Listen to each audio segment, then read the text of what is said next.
Anda masih menyaksikan program di Indonesia Economic Club dan masih bersama Pak Tumiono dan tentunya Pak Bahlil. Baik, menyelesaikan pertanyaan saya tadi Pak Tumiono, bagaimana Anda sangat percaya diri IPO di masa kritis seperti ini?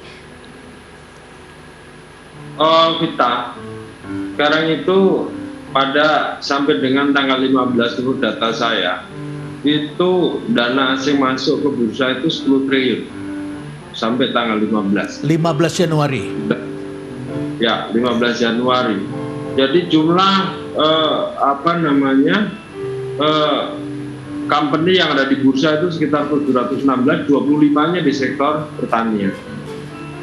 Dan sektor ini sebenarnya sektor yang boleh dibilang sedikit terdampak terhadap posisi COVID. Ada memang, jadi kira-kira antara 15-20% revenue saya itu kedorong ke bawah pada posisi 2020. Tapi 2021 apakah ini terjadi peningkatan? Enggak, pasti terjadi. Karena kalau Bu Menteri Keuangan, Pak Bahlil tadi cerita dengan semangat yang luar biasa, investasi masuk besarannya, Menteri Keuangan menyampaikan ekonomi growth di 5,8 gitu ya. Artinya 2021 pasti akan mengalami sebuah perbaikan yang luar biasa. Pak Tumiono, Pak Tumiono, Prof. Renat, tentunya ini tidak lepas dari dukungan pemerintah.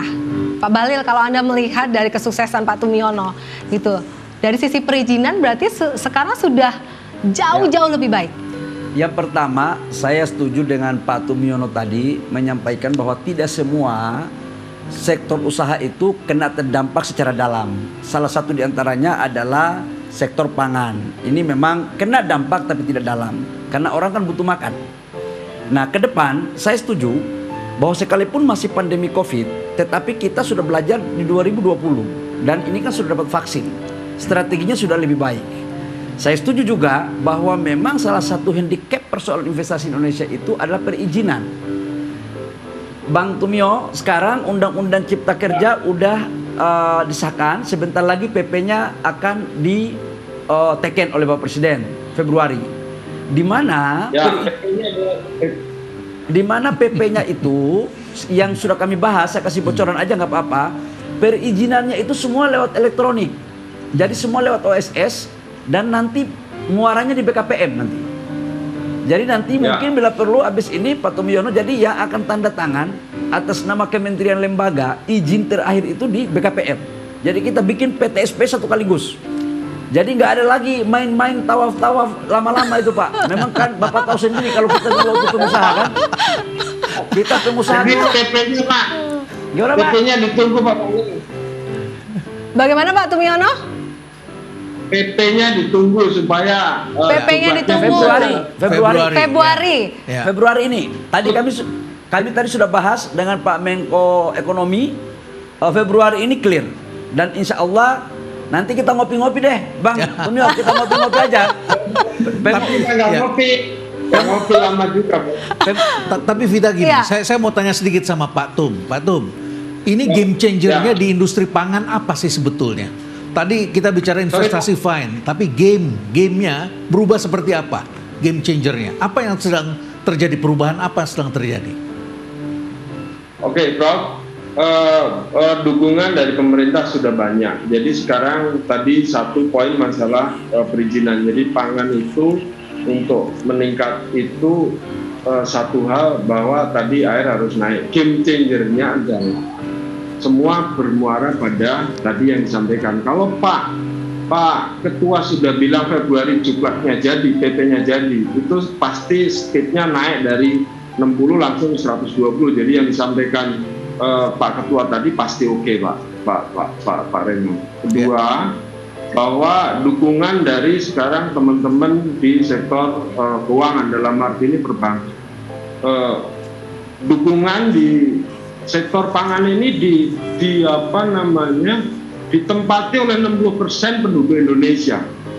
Jadi seluruh driver yang ada di middle low society itu bekerja di sektor itu, Pak. Jadi perlu Baik Pak Tumiono, terima kasih. Karena keterbatasan waktu tadi bicara masalah kopi-kopi mungkin nanti bisa dilanjutkan setelah Ya, ini. nanti kita akan gali lebih jauh dengan Pak Prof. Tumiono pada lain kesempatan. Kita kayaknya harus berpisah. Ya. Nanti kita akan sambung di di tempat yang lain dengan kopi-kopi tadi. Baik, terima kasih banyak Pak Tumiono. Kita akan langsung saja kalau bicara masalah Terima kasih, kopi Pak sudah Tum. ada Sampai ketemu lagi. pakarnya nih, Prof. Ya, baik. Pak Bahlil, ada founder juga dari Dua Kopi. Kemudian ada CEO The Keranjang juga yang sudah hadir bersama kita. Ini kita akan melihat bagaimana keberhasilan PMDN lagi. Ya. Tentunya dukungan dari pemerintah Bahkan lagi untuk berani memberikan mengepung. izin. Ya.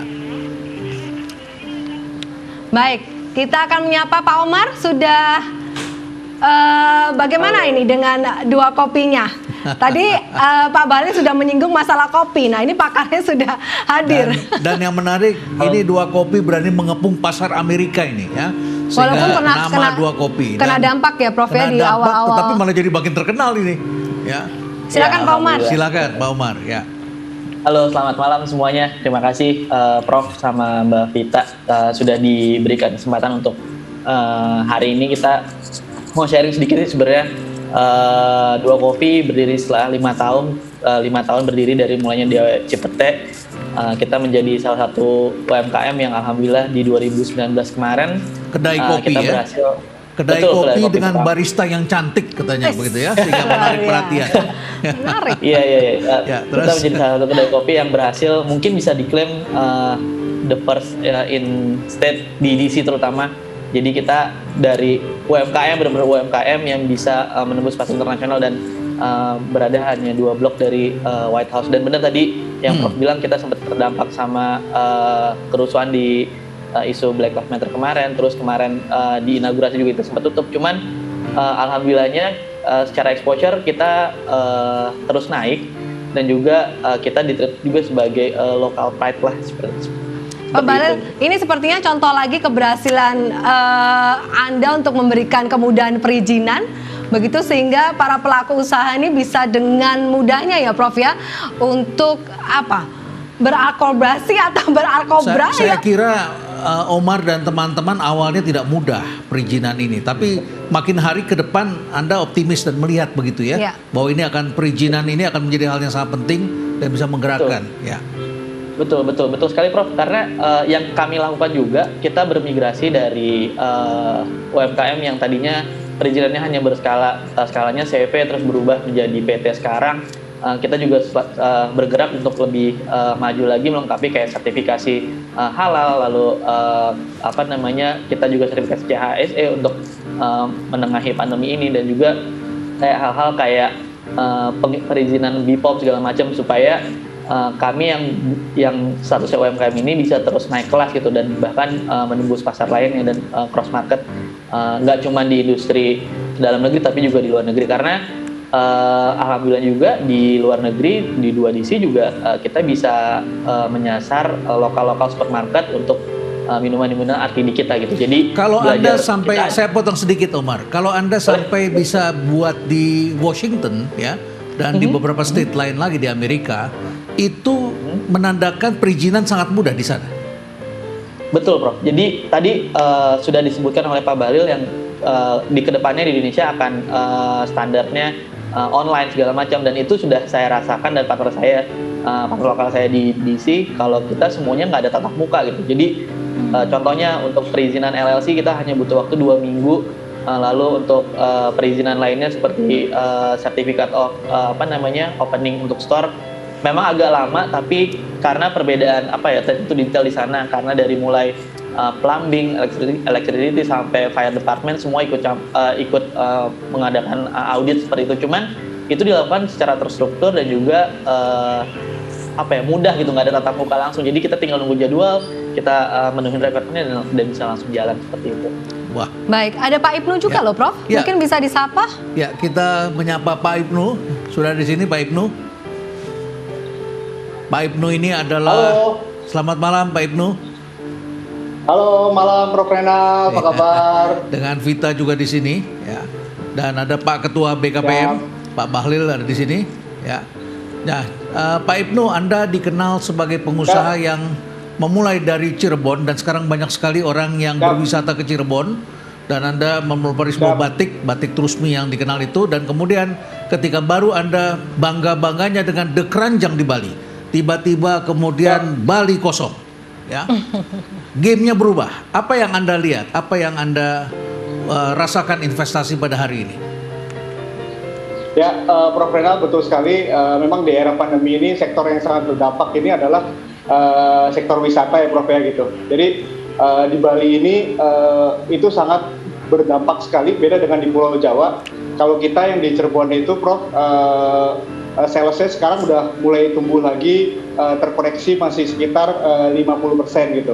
Tapi kalau yang di Bali ini masih terkoreksi sekitar 90 gitu, 90% gitu. Kemarin sempat di Desember agak naik, dan sekarang ya memang sih antara ekonomi dan kesehatan ini kan memang harus ini ya gitu, dari sisi kalau kita milih ekonomi tentu saja kesehatan juga sangat penting, tapi kalau dari sisi kesehatannya juga ini ekonomi juga terpuruk, dan memang di Bali ini sangat kerasa sekali sih, Prof, gitu. Iya. Ya. Di Cirebon apa yang Anda lihat sekarang sedang terjadi? Karena masyarakat, saya mendengar katanya orang Jakarta sekarang lebih senang pergi yang agak jauh, dan yang jauh itu antara lain adalah ke Cirebon, Semarang dan sekitarnya, karena ada infrastruktur baru. Apakah itu juga mendapatkan dampak ekonomi bagi pengusaha di Cirebon? Ya, jadi dampak ekonomi sendiri sih sangat terasa ya ketika infrastruktur dibangun ya gitu. Dan sekarang juga di era pandemi seperti ini, waktu kemarin libur panjang di Bali juga banyak menggunakan moda transportasi, Prof. Jadi di Bali banyak plat-plat Jakarta, plat Surabaya itu menggunakan moda transportasi gitu. Dan di Cirebon ini karena jaraknya dekat gitu kan, jadi dampaknya sendiri nggak terlalu signifikan gitu dibanding yang di Bali gitu, seperti itu. Baik, Prof, sepertinya tidak banyak waktu, kita harus berpisah kembali.